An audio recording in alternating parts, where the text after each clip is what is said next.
Boat એટલે ખરીદ્યું. મિત્રો આખા કાવ્યમાં મૂળ શબ્દ આવશે જે એક્શન વર્ડ્સ કહેવાય છે તેની સાથોસાથેના અંગ્રેજીના ભૂતકાળના શબ્દો પણ આવશે. આ શબ્દો તમારે ખાસ યાદ રાખીને શીખવાના છે. This is the butterfly the little one caught. આ એક એવું પતંગિયું છે જે નાનકડા એવા બાળકે પકડ્યું છે. કે છે એટલે પકડવું, કોટ એટલે પકડ્યું. This is the kite the little one flew. આ એક પતંગ છે જે નાનકડા બાળકે ઉડાડી છે. This is the whistle the little one blew. આ એક સીટી છે જે નાના બાળકે વગાડી છે. ચલો મિત્રો આપણે જે પહેલી ચાર લાઈન છે તે ફરીથી જોઈ જઈએ. આ એક નાનકડું બેગ છે, દફતર છે જે નાના બાળકે ખરીદ્યું છે. આ એક નાનકડું પતંગિયું છે જે નાના બાળકે પકડ્યું છે. આ એક પતંગ છે જે નાના બાળકે ઉડાડી છે. આ એક સીટી છે જે નાના બાળકે વગાડી છે. This is the bell the little one rang. આ એક ઘંટ છે જે નાના બાળકે વગાડ્યું છે. ring એટલે વગાડવું, rang એટલે વગાડ્યું છે. This is the song the little one sang. આ એક ગીત છે જે નાના બાળકે ગાયું છે. White, black and green and red. સફેદ, કાળો, લીલો અને લાલ.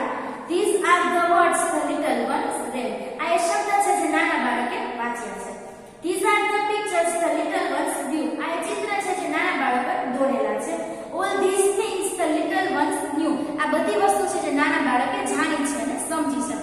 આમે તમે જોયું હશે કે રાઇટિંગ વર્ડ્સ એટલે કે સરખાનુપ્રાસવાળા શબ્દ આવ્યા છે. સરખાનુપ્રાસવાળા શબ્દ કોને કહેવાય? તો કે જે બોલવામાં સરખા લાગતા હોય. જો આપણે પહેલી લીટીમાં જોઈએ તો અહીં રીતે હતું કે the little one bought, the little one caught. એટલે બોટ અને કોટ છે તો બે અલગ અલગ શબ્દ પણ બોલવામાં સરખા લાગે છે ને, આને રાઇટિંગ વર્ડ્સ કહેવામાં આવે છે. ચલો કવિતા ઉપરથી આપણે એના પછીની એક્ટિવિટી જોઈએ. અને પછીની એક્ટિવિટી છે make a list of rhyming words, એટલે કે સરખા અવાજવાળા શબ્દો શોધી અને યાદ કરવાની છે. ચલો આપણે રાઇમિંગ વર્ડ્સ જોઈએ. ટોટ તો એનું શું થયું? બોટ. ફ્લ્યુ, ફ્લાય એટલે ઉડાડવું અને ફ્લ્યુ એટલે ઉડાડવું. એને જેવું સરખું રાઇમિંગ વર્ડ શું થઈ શકે? તો કે બ્લુ એટલે બ્લુ. બ્લુ છે ને બ્લુ વચાય છે.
બોટ એટલે ખરીદી.